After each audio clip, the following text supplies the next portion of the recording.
김성환의 시사야.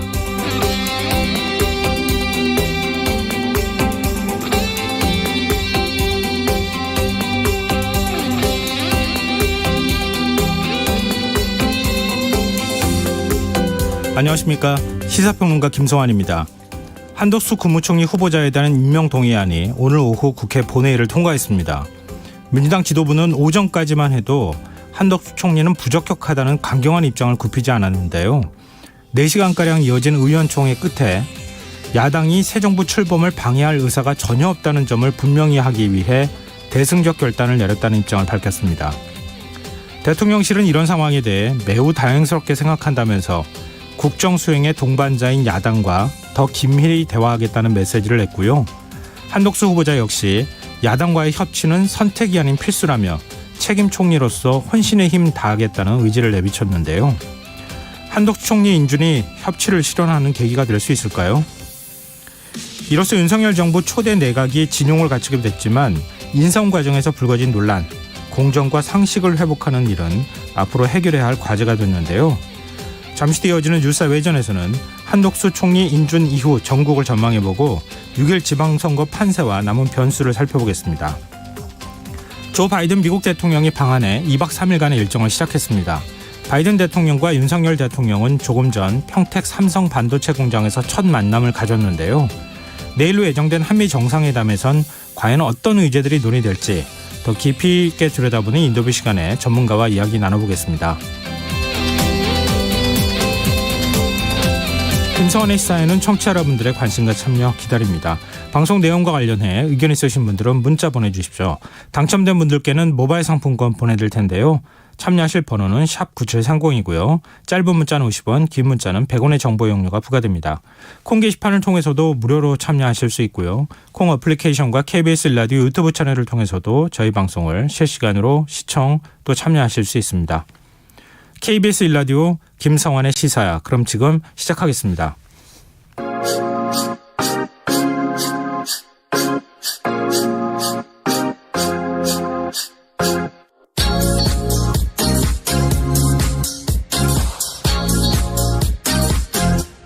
KBS 1라디오 김성환의 시사야.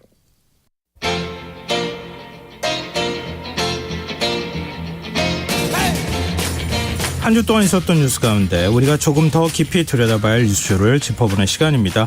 뉴스 외전 늘 함께 하시는 패널 두 분 소개해드리겠습니다.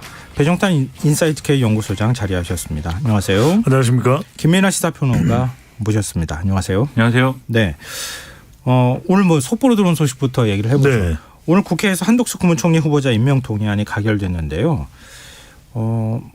이게 지금 민주당에서 원래 당의 의총을 통해 가지고 뭐 논의를 하겠다 이렇게 얘기를 했을 때만 해도 그렇죠. 자유 투표를 할 가능성이 있지 않겠느냐 이런 얘기가 나왔는데 당론으로 인준을 하기로 결정을 했어요. 혹시 두 분 이런 결과 예상하셨습니까? 저는 예상을 했고 뭐 제가 이제 결과가 나와서 말씀드리는 게 아니라 뭐 제 방송을 다시 보기를 하면은 확인이 가능합니다. 제가 뭐 이걸 허위로 말씀드릴 수는 없는 거기 때문에 아니 뭐 의심하지는 않았어요. 5월 초에는 제가 부결될 거라고 말씀을 드렸고요. 방송에서. 그다음에 지난주 후반과 이번 주 초에는 제가 가결될 수밖에 없을 가능성이 열려 있다. 그런 이유는 뭐냐면 그냥 설명을 드리면 우리 청취자분들이 이해를 하실 거예요. 시간이 지연된 겁니다. 네네. 그러니까 이게 정치에서는 타이밍이 얼마나 중요하냐 더불어민주당이. 그러니까 청문회를 우리 시간에서도 제가 지난 시간 지지난 시간에 말씀드렸을 거예요. 청문회를 연기할 이유가 없습니다. 한덕수 총리 후보자. 그다음에 이 인준 표결에 바로 들어갔었어야죠. 취임식 전에. 네. 그다음에 두 번째는 뭐냐면 여론이 변화한 겁니다. 그러니까 한국갤럽의 조사를 제가 수치는 따로 말씀을 안 드리는데 참고를 해 주시면 한덕수 총리 후보자가 지명됐을 때 부적절 여론이 상당히 높았어요. 네. 이제 대형 로펌에서의 고액 자문료 때문에 한 25 가까운 돈을 받은 그런데 거죠. 최근 조사에서는 오히려 적절하다는 것이 더 높을 정도예요. 추세로 말씀드리면. 추세상으로 그렇게 됐다라는 걸 말씀을 드리고요. 확인하시면 되는 거니까. 그다음에 저는 뭐냐. 5.18입니다. 아, 네. 5.18이 윤석열 대통령과 국민의힘이 대거 방문하면서 주도권을 쥐어버린 거예요. 그런데 이것보다도 후에 20일 날 인준 표결이 있으면 뭐가 됩니까? 지방선거에 엄청난 부담이 되다 보니까 이재명 위원장이 이야기했잖아요. 인준하자. 그렇게 된 겁니다. 네. 광주 민주화운동 42주년 기념식에 참석하기 직전에 한동훈 법무부 장관 후보자 임명을 강행했던 게 지금 말씀하셨던 지금 광주 민주화운동에 참석한 이후에는 여론이 바뀔 것이다. 뭐 이런 것까지 보고 아마 그러지 않았을까 이런 이제 관측이 나왔었는데 그런 부분들 지적해 주셨는데요. 김인하 평론가 혹시 이렇게 될 거라고 예상하셨어요? 결론은 가결이 될 것이다라고 봤는데 네. 그런데 방식은 당론으로 이제 가결이 하는 투표를 할 거냐는 그건 이제 예상하지 못한 거죠. 자유투표에 맡길 거라는 쪽에 조금 더 그 전망을 실으셨군요. 그렇습니다. 네. 왜냐하면 이제 부담 가결하자 이렇게 당론으로 정하는 것도 지지층의 반발이나 이런 것들이 우려가 되는 부분이 있기 때문에 네. 자유투표를 했는데 뭐 의원들이 이제 그런 의견이어서 어쩔 수 없었다 뭐 이렇게 가지 않을까 싶은데 그렇게 생각을 했었는데 가결로 당론을 정했어요. 근데 이렇게 된 거는 두 가지가 있는 것 같아요. 첫 번째는 지금 배종찬 소장님 말씀하신 이유들 때문에 지방선거 영향까지 고려를 하면 그리고 지방선거에서 현장에서 지금 후보로 나가 있는 사람들이 대체적으로 가결이 필요하다라고 얘기를 하니까 지도부는 그러면 이제 가결 쪽으로 가야겠다라고 이제 판단을 한 것 같은데 네. 그러면 이제 자유투표를 했을 경우에 가결이라는 결과가 나온다라는 보장이 있어야 되잖아요. 근데 지금까지의 정치적 맥락은 이 한동훈 후보자 이 장관 임명 강행한 것도 그렇고 최근에 검찰 인사도 그렇고 여러 가지 맥락을 봤을 때 의원들이 또 이 그냥 자유투표 맡겼을 때 가결이라는 결과가 나올 것이냐 장담할 수 없는 상황이 됐었던 거라고 저는 봅니다. 지금 네. 생각을 해보면 그러면은 결국 자유투표를 했는데 부결이 나왔다라고 하면 이건 그냥 당론으로 부결해서 관철시키는 것보다도 더 사실은 좀 이상한 모양새가 되지 않습니까? 그렇기 때문에 아예 그러면 할 거면 당론으로 정해서 가결 투표를 하는 것이 찬성 투표를 시키는 게 맞겠다. 이렇게 지도부가 판단을 한 것 같고 네. 실제로 표결 결과를 보면은 본회의 안 간 의원들도 있고 반대도 꽤 있었거든요. 네. 그런 걸 보면 당론도 100% 관철은 안 된 거다. 그래서 이런 점들이 종합적으로 고려됐다라고 보입니다. 네. 근데 이번 이제 초대 내각 인선 과정에서 네. 사실 도덕성 논란은 끊이지 않았어요. 그렇죠.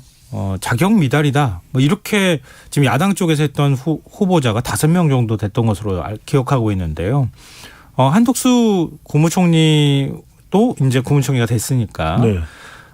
국무총리도 사실은 회전문 인사라고 지적을 받기도 했고 네. 뭐 20억 가까운 자문료를 받았다고 하는데 자문은 4건밖에 하지 않았다. 뭐 사실 처음 여론은 별로 좋지를 않았단 말이에요. 물론 이후에 피로감 때문에 점점점 인준해줘야 된다 이런 쪽으로 기울어져 가고 있었던 건 사실이지만 근데 윤석열 대통령도 임명을 자꾸 강행하는 이런 모습을 네. 보였단 말이에요. 그러니까 민주당도 좀 무기력한 모습을 보였고 윤석열 정부도 협치하는 모습은 좀 안 보였던 거 아니냐. 이런 이제 양쪽의 모습들이 다 있었던 것 같아요. 그렇죠. 강대강 대치 국면이고 윤석열 대통령이 이 인사 부분에 있어서는 논란과 의혹이 지금 끊이질 않고 있는 겁니다. 아직 완전히 일단락된 게 아니에요. 네. 그래서 국정 지지율에도 상당한 부담으로 지금 작동되고 있는 것이거든요. 그렇다면 왜 이렇게 강행을 할까? 밀리지 않겠다는 거예요. 여소야대 전국에서. 그리고 슈퍼위크 이번 주가 슈퍼위크거든요. 네. 슈퍼위크 일정상을 보면 그냥 밀어붙이지 뭐 이런 판단이 나올 법한 것이 지금 한동훈 법무부 장관 임명했죠. 이거는 뭐 임명한다고 누구나 다 알았던 겁니다. 혹시 더불어민주당이나 더불어민주당 국회의원들이 몰랐을까요? 이건 국민들이 윤석열 대통령의 태도를 보면 다른 사람은 몰라도 한동훈 법무부 장관은 무조건 임명이거든요. 네. 그렇다면 제가 말씀드리는 게 계속해서 일정이 지연되고 뭔가 정치적인 반전을 못 가져가니까 민주당이 오히려 지지율이 더 내려가고 있는 상황이니까 이 인사 관련 논란에서 응집된 반격이 안 되는 겁니다. 그러니까 그냥 네. 그냥 가자. 근데 여기서 굉장히 흥미로운 사실 제가 말씀드리고 싶은 건 뭐냐면 그래 이렇게 밀어붙이니까 더불어민주당이 꼼짝 못하거나 천만의 말씀 이렇게 가면 큰일 나요. 왜? 이 피로감이 국민들의 여론이라는 것은 또 나중에 반영이 됩니다. 네. 자, 정호영 후보자 그래? 괜찮네. 그냥 임명해도 상관없겠네. 윤재선 비서관 별 문제 없겠네. 바이든 대통령이 옹도고 내 지지율도 올라가고 윤석열 대통령이 이렇게 판단하면 안 돼요. 네. 왜냐하면 이건 언젠가는 또 다시 돌아옵니다. 그래서 지금도 더불어민주당이 워낙 무기력하게 대응되고 있기 때문에 그냥 순순히 이게 넘어가고 있는 상황이지만 네. 정호영 후보자나 윤재선 비서관에 대해서 제대로 조치하지 않으면 이게 적어도 저는 2개월 뒤에 3개월 뒤에 곧 돌아옵니다. 네. 그게 사실 뭐 결과론적인 얘기일 수도 있겠지만 이 정치에서는 먼저 앞서서 이렇게 끌고 나가는 게 중요하잖아요. 판사를 만들어가는 것도 중요하고. 그렇죠. 근데 민주당이 차라리 이런 결과를 만들 것 같았으면은 한덕수 국무총리 후보자 먼저 인준해주고 그리고 난 다음에 협치의 모습을 보여라 이러면서 부적격한 장관들 스스로 사퇴시키거나 아니면 낙마해야 된다 이렇게 주장했더라면 차라리 낫을 제 말씀이 뻔했다. 그 말씀이에요. 뭐 그런 생각도 네. 들어요. 이 결과론적인 얘기긴 하지만. 저 민주당 대응이 상당히 아쉬운 점들이 많은 게 오늘이 네. 한덕수 총리 후보자 이제 가결시켜준 것도 입장을 낸 걸 보면은 결국 지지자들에게 사과를 한단 말이에요. 민주당이 부적격한 인물인데 우리가 막아내지 못해서 죄송하다.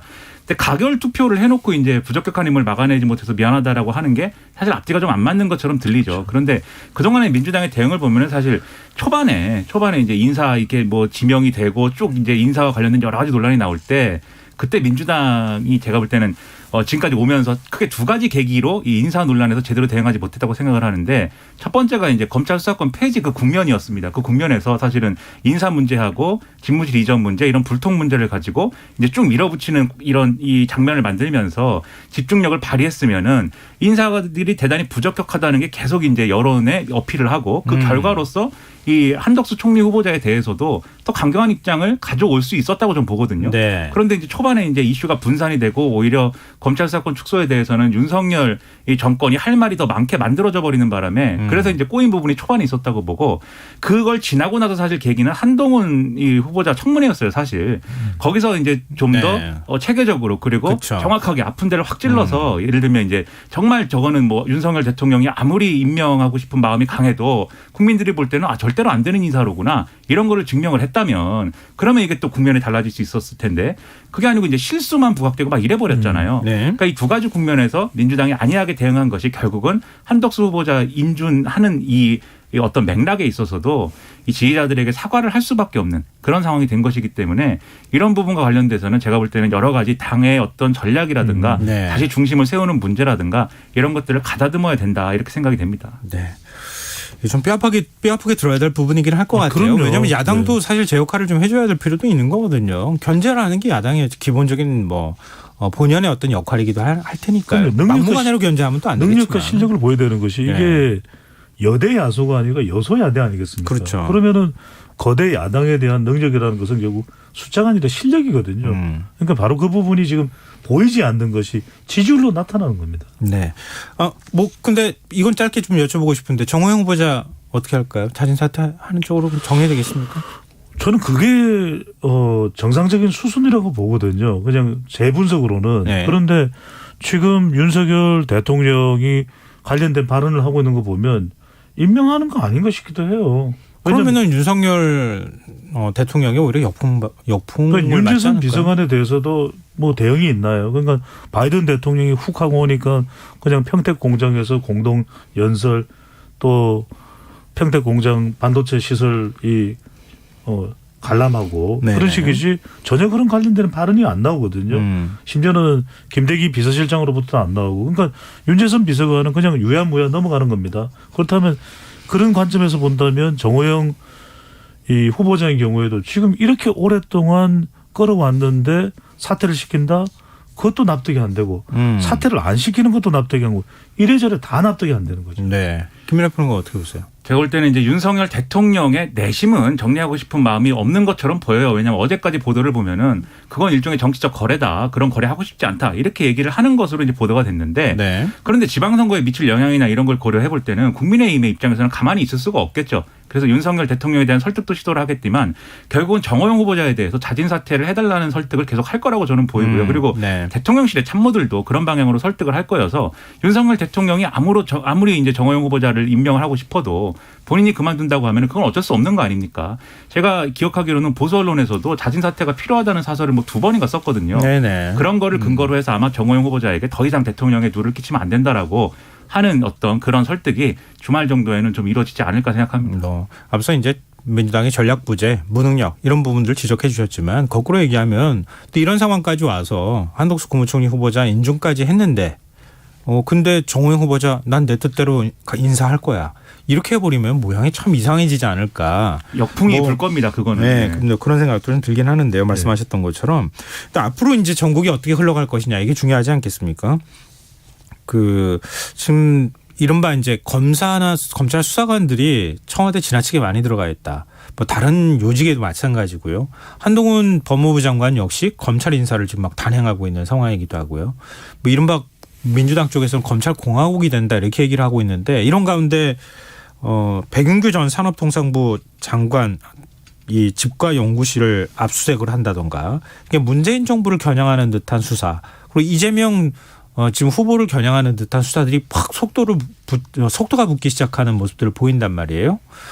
이 오히려 전국을 풀어나가기 굉장히 어렵지 않겠습니까? 이렇게 하면. 그렇죠. 그래서 지금 한동훈 법무부 장관 이후에 정권 합동수사단도 부활이 된 거고 그러니까 문재인 정부에서 자천됐던 인사들이 다시 좋은 자리로 특히 수사의 핵심적인 요직으로 특수부 중심으로 재편이 된 거죠. 네네. 그리고 반대로 문재인 정부에서 중용됐던 이 조국 전 장관이나 추미애 전 장관에 의해서 중용됐던 사람들이 이른바 법무연수원에 대거 자천 발령이 난 것이거든요. 네. 그러니까 저는 이걸 뭐 정치적 성향에 따라서 보는 시각은 다를 거예요. 그러니까 한동훈 법무부 장관은 잘못됐던 인사를 바로잡는 것이다라고 이야기를 하고 있고 오히려 정치 검찰이 더 주목받았던 것은 문재인 정부 아닌가 이런 정치적 발언을 내놓거든요. 네네. 저는 이 시점이 굉장히 중요하다고 봅니다. 왜냐하면 자칫 잘못하면 이게 정치 보복이나 또는 정치 수사가 되는 것 아니냐로 오해 사기가 십상일 것 같아요. 그러니까 백윤규 전 산업부 장관 경우에도 지금 소환이 임박됐다는 이야기가 나오고 이 내용이 뭐냐면 2017년 9월경이니까 이제 새 정부가 들어서고 한 4개월여 뒤인데 네. 기존에 이제 우리가 한국전력 산하 관련 기관에 있던 장들이죠. 기관장들이죠. 남동발전이나 그러니까 여기 있는 사람들이 이제 사퇴하도록 퇴임하도록 압박을 가했다. 이 논란 그 네네. 블랙리스트거든요. 근데 저는 이렇습니다. 이게 관련 수사도 진행됐고 그 수사가 일단락된 것으로 이제 발표도 됐었던 것을 다시 뒤집어서 수사한다. 그러니까 잘못된 게 있다면 수사해야 되겠죠. 네. 그런데 자칫 지금 이 진행되는 상황들을 본다면 이거 자칫 윗선까지 겨냥한 거 아니냐. 그러면 이 수사가 지금 뭐 이재명 선대위원장과 관련된 수사도 확대된다. 저는 다분히 이게 자칫 잘못하면 이 국민들이 볼 때는 정치 수사다 보복 수사다라고 인식될 수도 있을 것 같아요. 그래서 저는 이 시점에서 중요한 게 한동훈 법무부 장관도 그렇고 윤석열 대통령도 그렇고 우리는 절대 정치 보복과 그런 수사는 없다. 명시적으로 밝히겠다. 저는 그 이야기를 해야 된다고 봅니다. 네. 그런 면에서 이제 동감을 하면서 두 가지를 말씀드리고 싶은 게 한동훈 장관은 언행을 유의해야 됩니다. 이게 국회에서 발언을 하면서 누가 봐도 그런 식으로 얘기를 하면은 이거는 한동훈의 복수혈전이에요, 거의. 법무연수원 보낸 거는 다 뭐 이 좌천성 아니냐라고 했는데 그 질문에 대해서 나도 법무연수원에서 근무했다. 이래 얘기를 왜 그런 얘기를 불필요하게 왜 합니까? 그리고 예를 들면 정치검사는 왜 정치검사가 출세한다는 세간의 평이 왜 있다고 생각하느냐라고 할 때 거기에 받아치면서 왜 지난 3년이 제일 심했다. 이 얘기는 또 뭐하러 합니까? 네. 그런 얘기는 할 필요가 없는 거거든요. 그 한동훈 장관이 개인의 억울함과 뭐 여러 가지 뭐 핍박을 받았다라는 그러한 생각이 있겠지만 그건 이제 개인적으로 토로해야 될 문제인 것이고 이 국회의원의 질의에 대해서는 그거에 맞게 대답하면 되는 거거든요. 그래서 그런 태도를 일부러라도 자제를 해야 국민들이 이 수사의 어떤 정당성이나 이런 것들이 믿게 되는 거니까 그런 언동이나 행동에 이제 유의해야 될 필요가 있다는 생각이 들고요. 네. 그리고 이제 검찰 수사는 뭐 일단 고발이 된 바 있고 만약에 혐의가 있다고 하면은 그거는 수사를 하지 말라고 할 수 없는 겁니다. 그건 당연한 건데 다만 엄정하게 수사를 하라는 거죠. 그리고 이제 뒷얘기 나오지 않도록 막 이거 털었는데 안 나와서 저거 털고 그리고 별건 싸고 이런 방식 말고 정말 수사해야 될 거를 명확히 하고 그리고 빨리 끝내야 된다. 네. 빨리 종결시켜야 이 논란이 이어지지 않기 때문에 뭐 능력 위주의 인사를 했다고 하니까 최선의 능력을 발휘해서 제대로 된 수사를 하기를 바랍니다. 네, 알겠습니다. 하여튼 논란은 계속될 것 같아요, 보니까. 지금 여러분께서는 KBS 라디오 김성환의 시사를 듣고 계십니다. 뉴스 외전 김민아 시사평론가 배종찬 인사이트K 연구소장 두 분 패널과 함께하고 있습니다. 이제 화제를 좀 지방선거로 바꿔보죠. 네. 6일 지방선거 공식선거운동이 이제 시작이 됐는데요. 물론 네. 이제 국회의원 보궐선거도 시작이 됐지만 국민의힘은 국정안정론을 민주당은 윤석열 정부 견제론을 처음에 이제 꺼내드는 듯하다가 이제 일꾼론으로 좀 바꿨어요. 두 분은 이번 선거가 어떤 성격을 띨 거라고 보십니까? 저는 이번 선거는 지방선거지 않습니까? 그렇다면은 뭐 지방 일꾼을 뽑는다.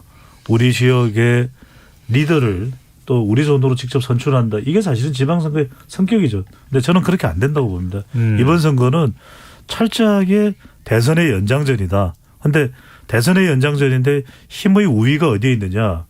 대통령과 국민의힘 쪽에 더 무게가 실려 있다. 네. 이렇게 봐야 될 것 같아요. 네, 김민하 평론가님. 저도 이제 처음에 이제 견제론을 민주당이 얘기하다가 이제 일꾼론으로 변화된 것에 이제 거기에 이제 의미가 있다고 보는데요. 왜냐하면 견제론이 먹히지 않는 상황인 거죠. 지방 권력도 다수가 민주당이 쥐고 있는 것이고 그리고 국회 권력도 여소야대인 상황이기 때문에 더 이상 뭘 이제 견제하느냐라는 유권자들의 심리가 있을 수 있고 네. 특히 새로운 정부가 이 들어온 지 바로 직후에 치러지는 선거다 보니까 네. 이게 이 안정론에 힘이 실릴 수밖에 없는 그러한 애초의 구도가 있기도 했고요. 그리고 이 대선 이후에 이제 여러 가지 정치적 조건들 때문에 국민의힘이 이 민주당이 제대로 이제 앞서 말씀드린 현안 대응이 안 되는 거에 대해서 국민의힘이 또 민주당 심판론을 또 얘기를 하거든요. 네. 그걸 통해서 이번에까지 또 심판을 해야 이 정권 교체가 완료되는 거다. 뭐 이런 논리를 막 펴고 있기 때문에 아무래도 이제 국정 안정론에 힘을 받을 수밖에 없는데 다만 그럼에도 불구하고 그래도 이제 민주당이 이 국민들에게 다시 한번 또 선택을 받기 위해서는 뭐 일꾼론을 통해서 뭐 지역에서 이제 조직력을 끌어올려 가지고 지역 공약 만들고 뭐 이런 것도 중요하지만 민주당이 어떻게 거듭나서 어떻게 신뢰를 얻을 것이냐 하는 어떤 큰 그림이나 이런 것들을 사실은 보여줬어야 되고 아직 뭐 보여주지 못했다고 생각하는데 보여줘야 된다고 저는 생각을 하고 그런 것에 남은 기간이 얼마 없지만 그런 것에 많이 좀 힘을 실었으면 하는 바람이 있습니다. 네. 뭐 지금 선거가 12일 남았어요. 그러니까요. 얼마 너무 짧아요. 사전투표 생각하면 더 짧게 그러네요. 남았죠. 네. 이 짧은 기간 동안에 분위기를 뭔가 반전시킬 만한 카드가 마땅히 있느냐. 이게 없어요. 참 이제 선대 어렵다고 차원에서 봅니다. 고민스러운 부분일 것 같은데요. 노력해야죠. 그래도 국민들의 제대로 된 선택을 받기 위해서는. 물론 당연하죠. 그거는. 근데 지금 양당 모두 민주당, 국민의힘, 민주당이 인천에서 선대 출범을 했어요. 그러니까 첫 시작 행보를 이제 인천에서 시작했고 국민의힘의 경우에는 계양에서 시작을 했거든요. 네. 이른바 이제 이재명이냐 아니냐 이걸 선택하는 그런 분위기로 자꾸 몰고 가는 거 아니냐. 그리고 계양을에다가 자꾸 묶어두려고 하는 거 아니냐. 그렇죠. 이런 얘기도 나오더라고요. 근데 이재명 상임총괄 선대위원장이잖아요. 네. 어찌 보면 수도권은 좀 책임지고 바람을 만들거나 뭘 해야 되는데 그런 바람이 일고 있다고 보세요? 어렵죠. 그 어려운 이유는 뭐냐면 이재명 위원장이 할 수 있는 역할이 제한적이에요. 그러니까 지역구에서는 대선 후보이기 때문에 그래도 당선 가능성을 점쳐본다고 하지만 그래서 지금 국민의힘이 개항을 가는 이유는 뭐냐면 전력 총력을 이유는 이재명 위원장만 묶어두면 이번 선거는 거의 국민의힘이 사실상 승기를 잡을 수 있다 이런 판단을 하는 거예요. 네. 그런 이유는 뭐냐면 세 가지 이유입니다. 정당 지지율도 국민의힘이 높죠. 또 선거에서 중요한 게 구도인데 구도를 보더라도 국정 안정이 정권 견제보다는 더 힘이 실리죠. 네. 그다음에 지금 오늘 내일 모레 누가 가장 주목받습니까? 바이든이에요. 네. 그러니까 슈퍼위크라고 하는 이번 주에 한덕수 총리 후보자는 인준돼서 이제 총리가 됐죠. 바이든 대통령이 와서 우리 언론의 모든 주목을 받죠. 사실상 바이든 블랙홀이에요. 지금 후보자들이 별로 방송에서 조명을 못 받고 있거든요. 네. 그래서 저는 이 말씀을 드려야 될 것이 인천이 격전지가 아닙니다. 경기도예요. 그러니까 민주당은 이번 선거에서 민주당이 큰 성적표를 거둔다 힘들어요. 아예. 네네. 그래서 이재명 위원장도 지금 위태로운 판이거든요. 그 전국적인 선거를 책임져야 되는. 그래서 저는 경기도다. 경기도를 이기는 지느냐에 모든 게 달려있다고 봐야 돼요. 네. 근데 뭐 경기도 말씀하셨지만 경기도는 진짜 초박빙 구도라고 평가를 할 수밖에 없을 것 같아요. 네. 민주당의 김동연 후보, 국민의힘 김은혜 후보, 지금 경기도 판세를 어떻게 분석하면 좋을지 초박빙으로 여기서 지금 뭔가 판세를 가를 만한 변수가 나올 만한 게 있을까요? 저는 그래서 이제 경기도 선거 이야기할 때 지금 현재의 판세를 보면 저는 강용석에 달려 있다. 강용석 후보에. 무사석 강용석 후보한테 달렸다. 왜냐하면 치열한 접전이거든요. 네. 더군다나 여기 경기도에 앞서도 말씀드렸지만 오늘 내일 모레까지 바이든 대통령의 영향이 미치고 있는 순간인 것이고 네. 그렇다면 경기 지역이 김동연과 김은혜의 양김 대결이냐? 노. 그러면은 윤석열 대통령과 이재명 위원장의 윤명 대처냐? 노. 그럼 이 박빙의 깻잎 반의 반장 마치 대선처럼 해서 네네. 강용석 후보가 어떤 판단을 내렸냐? 이게 결정적인 거예요. 그러니까 김은혜 후보도 지금 개인 의혹이 또 불거졌지 않습니까? 네네. 그러다 보니까 어려운 상황인데 여기에 보수표까지 나누어져 있으면 더 힘들어지는 것이거든요. 네. 김동연 후보는 이제 이 명심을 또 견인하면서 명심을 받들면서 자신의 지지층을 최대한 또 확보하는 것이 지금 선거에서 중요한 것이고 네. 그렇다면 결과적으로는 제3자 현상인 강용석 후보가 어떤 판단을 내리느냐가 선거에서 가장 중요한 변수가 되고 있는 거죠. 네. 김민하 평론가 어떻게 보십니까? 이게 말씀하신 대로 후보들 간의 구도를 보면 이제 그런 상황이고요. 결국 강용석 변수를 어떻게 하느냐는 말씀하신 대로 중요한 사안이죠. 이게 강용석 후보가 만약에 계속 이제 자기 존재감을 유지하면서 쭉 있었으면은 단일화나 이런 것들이 불가피했을 텐데, 근데 황당하게도 이제 윤석열 대통령과의 통화 논란이 불거지면서 이게 아마 보수 유권자들의 표심이 아마 일정 정도 마지막에 가면은 영향을 미칠 걸로 보여요. 그래서 네. 단일화가 진짜 될 거냐 안 될 거냐는 마지막까지 뭐 봐야 알겠는데 저는 좀 부정적으로 이제 보게 되었는데 아무튼 그럼에도 불구하고 박빙 승부니까 중요한 변수이다라는 건 부정할 수 없는 사실이고요.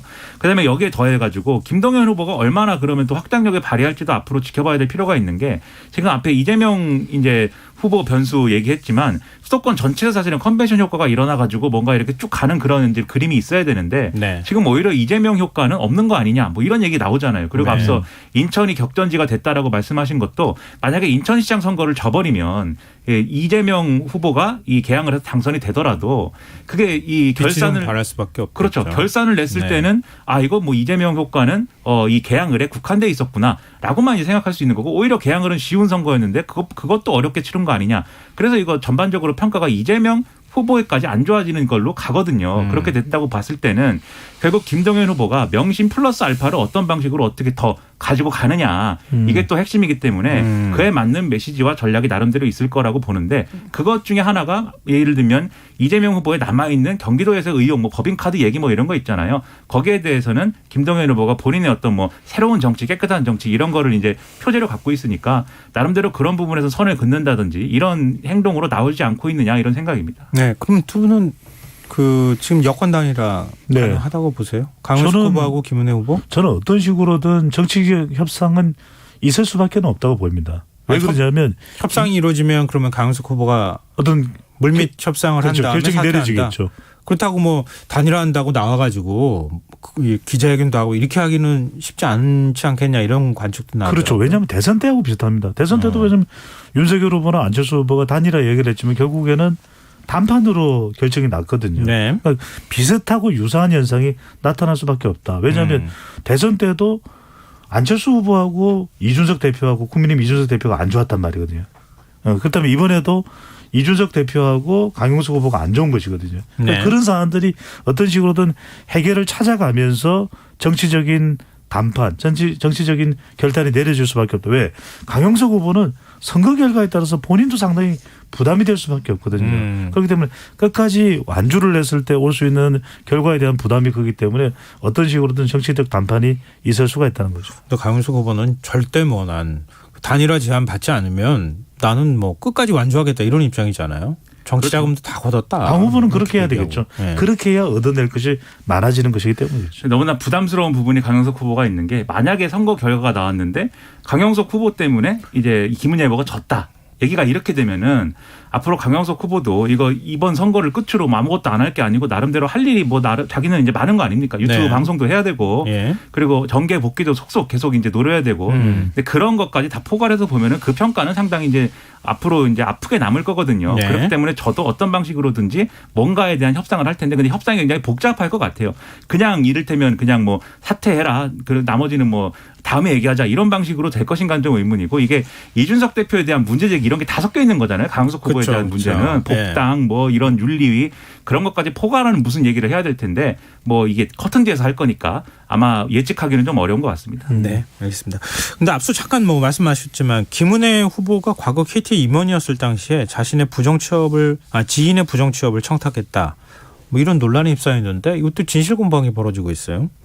근데 진실 공방을 떠나서 일단 추천을 했느냐 이 부분에 대해서는 김은혜 후보가 인정을 했고 네. 다만 이제 추천을 했을 때의 추천에 뒤따랐던 내용도 뭐 자격이 되면은 합격이 되는 것이고 자격이 안 되면 안 되는 단순히 추천을 했을 뿐이다. 그리고 실제 결과는 또 불합격을 했거든요. 네. 그래서 취업이 된 건 아니기 때문에 그것으로 부당했다 또 부정의한 행동이었다 이렇게 단정되는 건 곤란하다. 이게 이제 김은혜 후보의 항변이거든요. 그런데 네. 영향을 미칠 수밖에 없죠. 왜냐하면 이것 자체가 추천을 했다는 사실만으로도 MZ세대나 또는 여성이나 중도층들은 영향을 받을 수가 있다고 봐야 되겠죠. 뭐 경기맘인데 맘이라고 그동안에 얘기했는데 아이는 경기도에서 지금 키우지 않고 외국에 있다고 그러죠. 네, 뭐 그런 것부터 시작해서 좀 논란이 조금 있어요 보니까.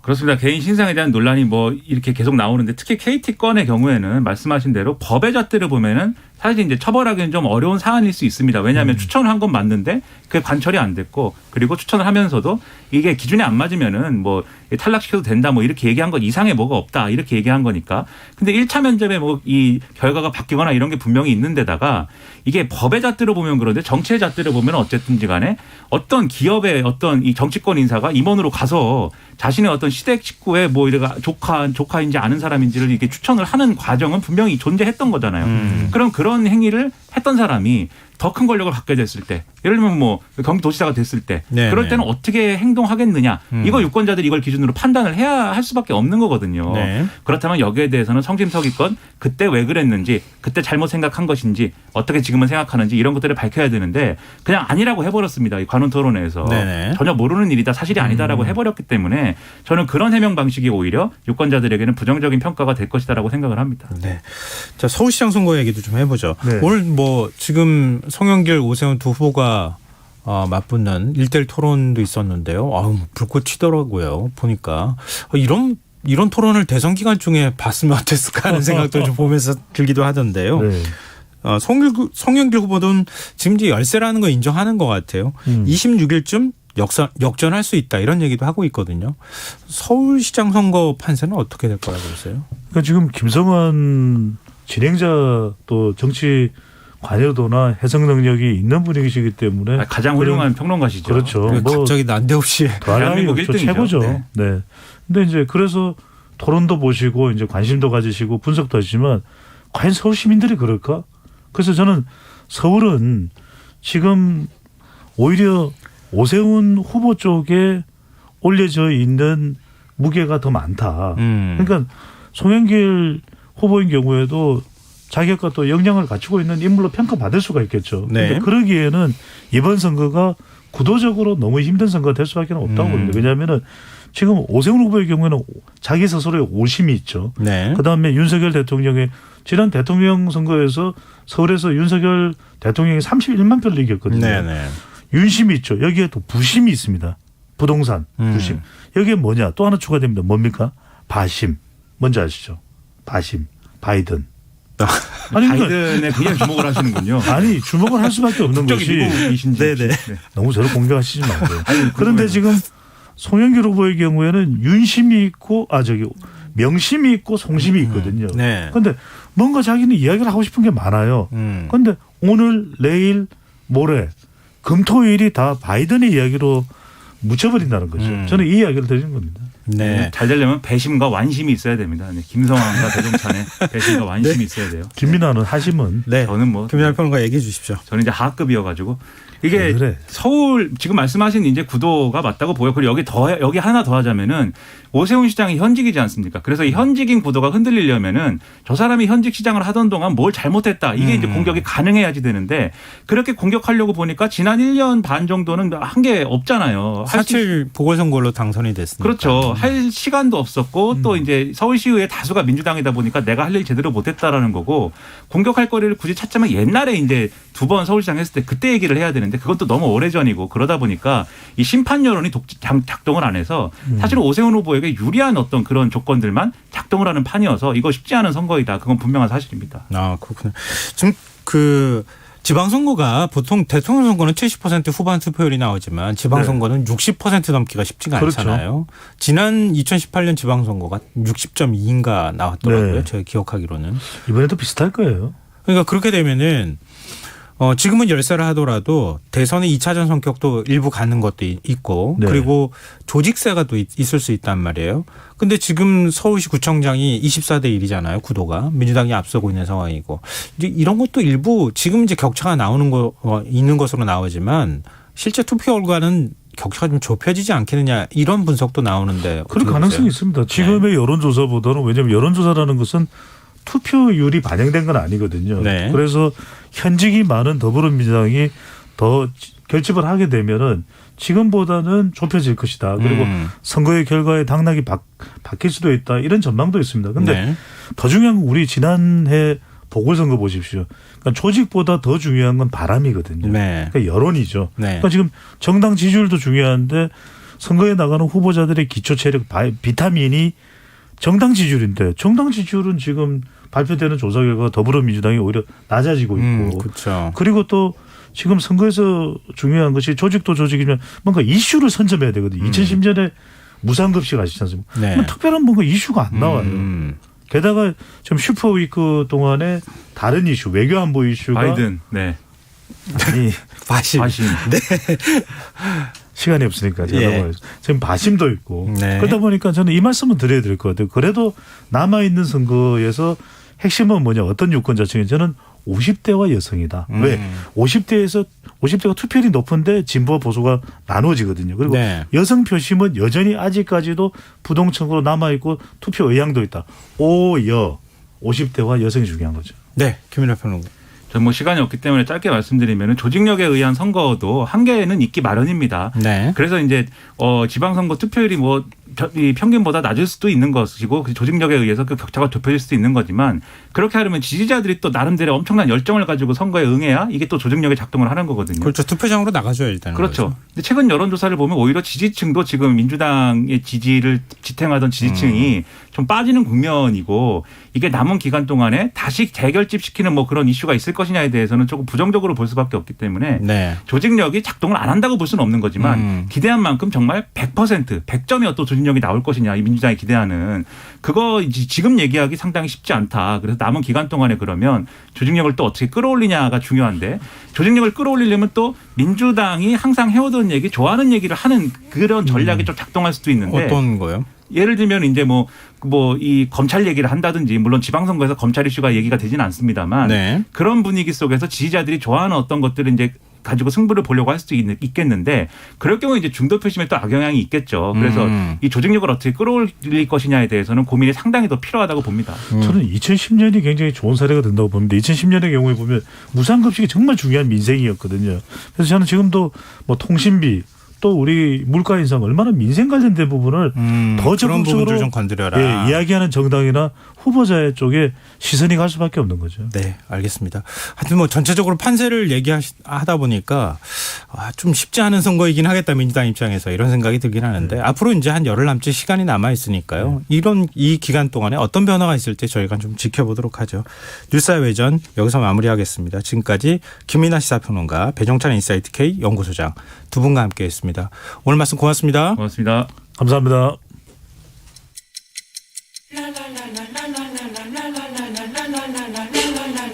바쁜 당신을 위해 준비된 밤 시사야 시사평론가